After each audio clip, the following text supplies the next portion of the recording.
இந்த வீடியோவில் நம்ம என்ன பார்க்க போறோம்னா, ஜூன் மாதம் 2026 சிம்ம ராசிக்காரர்களுக்கு எத்தகைய ஒரு பலாபலன்கள் நிறைந்ததான ஒரு அமைப்பு இருக்கு அப்படிங்கிறது நம்ம பார்க்க போறோம். இப்போ 2026 ஜூன் மாதம் பிறக்கும் பொழுதே பார்த்தீங்கன்னா குரு பெயர்ச்சி ஆகி 11ஆம் இடத்துல இருக்கக்கூடிய அந்த குரு 12ஆம் இடத்துக்கு வந்து அஷ்டம சனியால் பாதிக்கப்பட்ட சிம்மராசிக்காரர்களுக்கு நல்ல ஒரு பலாபலன்களை கொடுக்குது. இதுவரை 8ஆம் இடத்துல சனி இருந்து எந்த ஒரு சுப பார்வையும் இல்லாமல் அஷ்டம சனியை கொடுத்து கொண்டிருந்த அந்த சனி குருவின் பார்வை பெறுகிறார் ஜூன் 2ஆம் தேதியிலிருந்து. அது வந்து ஒரு நல்ல சப்போர்ட்டாகவும் இதுவரை கொஞ்சம் மனம் சஞ்சலம் பட்டு கொண்டிருக்கக்கூடிய சிம்மராசிக்காரர்கள் இளம் வயதினா இருந்தாலும் சரி, முதியோர்களா இருந்தாலும் சரி, நடுத்தர வயதினா இருந்தாலும் அவங்கவுங்க வாழ்க்கைக்கு ஏற்ற மாதிரி சில பிரச்சனைகள் போய்கொண்டிருக்கிறது.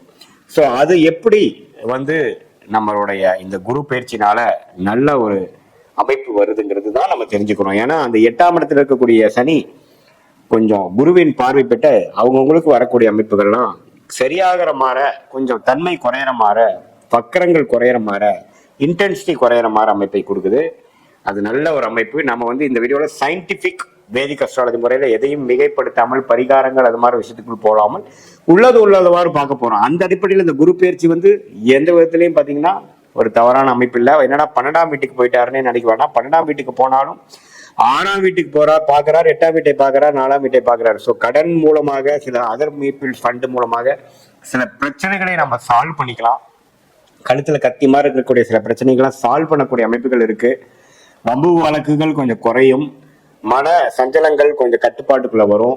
அதே சமயத்துல ராஜயோகாதிபதி ஆகிய செவ்வாய் 9ஆம் இடத்திலிருந்து 10ஆம் இடத்துக்கு மாதத்தின் லாஸ்ட் ஸ்டேஜ், அதாவது 2வது 3வது வாரத்துக்கு மேல செவ்வாய் 10க்கு போறார், சுக்கிரன் 11ஆம் இடத்துல இருக்கிறார், புதன் 11ல லாபஸ்தானத்தில் இருக்கிறதெல்லாம் பாத்தீங்கன்னா ஒரு நல்ல ஒரு அஷ்டம சனியினால் பாதிக்கப்பட்டு இருக்கக்கூடிய சிம்மராசிக்காரர்களாக இருந்தாலும் ஒரு நல்ல ஒரு மாற்றம், ஒரு திடீர்னு சில விஷயங்கள் நமக்கு சிலது நடந்து விட்டது, பழைய பிரச்சனைகள் இப்படி வெடிச்சிடுமோன்னு நினைக்கிற விஷயத்து கொஞ்சம் சரியாக போய் நம்ம நினைக்கிற அளவுக்கு மோசமாக தவறாக போகாமல் ஓரளவுக்கு தன்மையாக நடந்து விட்டதுங்கிற மாதிரி ஒரு நல்ல மாற்றங்களை கொடுக்கக்கூடிய ஒரு அற்புதமான ஒரு குரு பயிற்சியாக, செவ்வாய் பயிற்சியாக, சுக்கிர அமைப்பாக கண்டிப்பாக சிம்மராசிக்காரர்களுக்கு ஜூன் 2026 இருக்குங்க.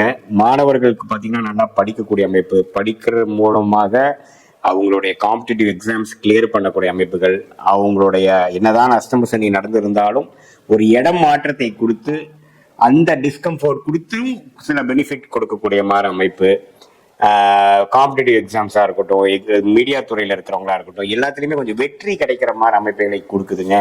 அதே சமயத்தில் இடம் மாற்றங்கள், டிராவலிங்கு, இம்போர்ட் எக்ஸ்போர்ட் அது மாதிரி துறையில் இருக்கிறவங்களுக்குலாம் நிறையா ஒரு டர்ன் ஓவர் நடக்கக்கூடிய அமைப்புகள், கஷ்டமாக நிறைய பண்ணிட்டேன் நான் அப்படிங்கிற மாதிரி ஒரு பாசிட்டிவான சில எஃபெக்ட்ஸ் கொடுக்குது. கடன் எதிர்பார்த்துட்டு இருக்கிறவங்க கொஞ்சம் ஒரு வரவேண்டிய பணம் பேங்க்ல ஒரு ஓடி அது மாதிரி எதிர்பார்க்குறவங்க டக்குன்னு கிடைச்சி சில பிரச்சனைகள் சால்வ் பண்ணிட்டு ஃபியூச்சர்ல வந்து நான் அதை அடைச்சிருவேன் அப்படிங்கிற அளவுக்கு பாசிட்டிவான சில அமைப்புகள் எல்லாமே வந்து இந்த அஷ்டம சனி தாக்கத்துல பாதிக்கப்பட்டு கொண்டு இருக்கக்கூடிய வயது வித்தியாசம் இல்லாமல் எல்லாத்துக்குமே அவங்களுடைய வாழ்க்கை சம்பவங்களுக்கு தகுந்த மாதிரி சில பிரச்சனைகளை கொடுத்து கொண்டிருக்கக்கூடிய சிம்மராசிக்காரர்களுக்கு நல்ல ஒரு அமைப்பாக குரு 12ல வந்து அந்த 8ஆம் வீட்டில் இருக்கக்கூடிய சனியை பார்த்து மறைமுகமாக சில பெனிஃபிட்ஸ் நமக்கு கிடைக்கக்கூடிய அமைப்பு வந்து சிம்மராசிக்காரர்களுக்கு கண்டிப்பாக உண்டு அப்படிங்கிறத நம்ம தெரிந்து கொள்ள வேண்டும். மொத்த கிரகத்தின் சஞ்சாரமும் நமக்கு நல்ல சப்போர்ட்டாக தான் இருக்கு. இது பொதுவான பலனை தவிர உங்களுடைய ஜென்ம ஜாதகத்துல நீங்க பிறந்த தேதி, பிறந்த நேரம், பிறந்த ஊரை வைத்து வரக்கூடிய திருக்கணித பஞ்சாங்கம் போட்டு நீங்க எந்த லக்னத்துல பிறந்தீங்க, நீங்க சிம்மராசியில பூர நட்சத்திரமா, மக நட்சத்திரமா, உத்திர நட்சத்திரமா, எந்த நட்சத்திரத்துல நீங்க பிறந்திருக்கீங்கிறதெல்லாம் பார்த்து அந்த தசநாதன் புக்திநாதன் அந்த லக்னத்துக்கு எத்தகைய ஆதிபத்தியத்தை கொடுக்கக்கூடியவர், அவர் ஜாதகத்துல எப்படி திக்பலம் திருக்குபலம் ஸ்தான பலத்தோட இருக்கிறாருங்கிறதெல்லாம் நம்ம பார்த்து ஒருங்கிணைத்து இப்ப சொல்லக்கூடிய அந்த கோச்சார் அமைப்பையும் சேர்த்து வைத்து நம்ம பார்க்கும் பொழுது நெக்ஸ்ட் வரக்கூடிய ஷார்ட் டேர்ம் எப்படி இருக்கு, அடுத்த வரக்கூடிய லாங் டேர்ம் எப்படி இருக்குங்கிறதெல்லாம் சேர்த்து வைத்து பார்க்கும் பொழுது அருமையான பலன்கள் நம்மளால எடுக்க முடியும். கிளாரிட்டி நமக்கு கிடைக்கும். நம்மளுடைய வாழ்க்கையில இருக்கக்கூடிய சாய்ஸஸ் எது நமக்கு கரெக்டா வருது, எது நமக்கு கிளிக் ஆகும், எது நமக்கு கிளிக் ஆகாது, எது மாதிரி முடிவுகளை எடுத்துக்கலாம், எது மாதிரி முடிவுகளுக்கு போக வேண்டாம், நம்மளுடைய பிராப்தங்கள் நம்மளுடைய தோஷங்கள் எப்படி இருக்கு, நம்ம எந்த மாதிரி ஒரு கர்மால நம்ம பிறந்திருக்கோம், நம்மளுடைய ஃபார்ச்சுனேட் பிளானட் என்ன, அந்த பிளானட் எது மாதிரி படிப்பு எது மாதிரி துறையில நமக்கு நல்ல யோகத்தையும் முன்னேற்றத்தையும் கொடுக்கும், எந்த நேரத்துல நம்ம வேலை மாறலாம், எந்த நேரத்துல நம்ம கொஞ்சம் அமைதியா இருக்கலாம் அப்படிங்கறதெல்லாம் நம்மளுடைய தசா புக்தி அந்தரம் சூக்ஷ்மம் லெவல்ல நம்ம பிரித்து பார்த்து சயின்டிபிக் வேதிக் அஸ்ட்ராலஜி முறையில எதையும் மிகைப்படுத்தாமல் உள்ளது உள்ளவாறு நம்ம பார்க்கும் பொழுது கண்டிப்பாக ஒரு நல்ல தெளிவு வரும்.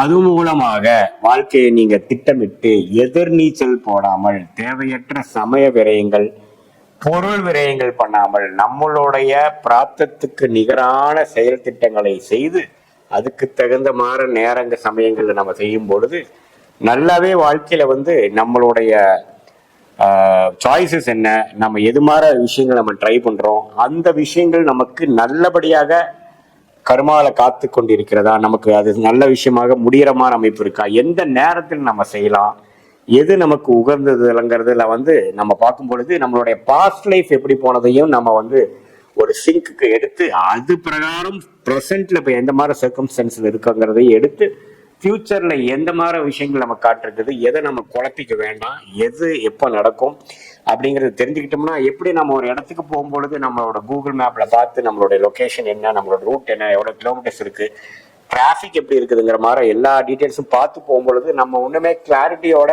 ஒரு மென்டல் ப்ரிப்பரேஷனோட போய் டெஸ்டினேஷன் அச்சீவ் பண்றோமோ ரீச் பண்றோமோ அதே மாதிரி நம்மளுடைய வாழ்க்கை டெஸ்டினேஷன் வாழ்க்கையில் இருக்கக்கூடிய அடுத்த படிநிலைக்கு நம்ம டிரான்ஸ்ஃபர் ஆகும் பொழுது எது மாதிரி வாழ்க்கை சம்பவங்கள் நமக்கு வருகிறது, எது மாதிரி விஷயங்கள் நமக்கு காத்திருக்கிறது, எந்த முடிவுகளை எப்போ எடுக்கலாம். ஏன்னா நம்ம 1000 வருஷம் வாழ போறது இல்லை.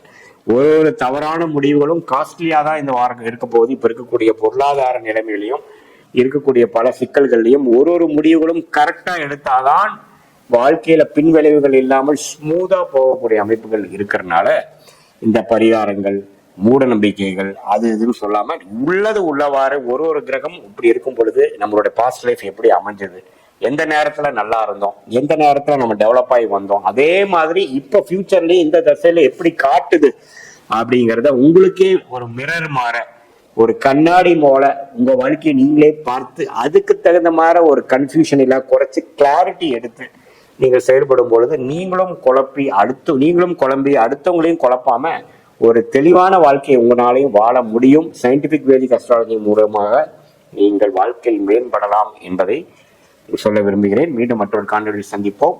நன்றி, வணக்கம்.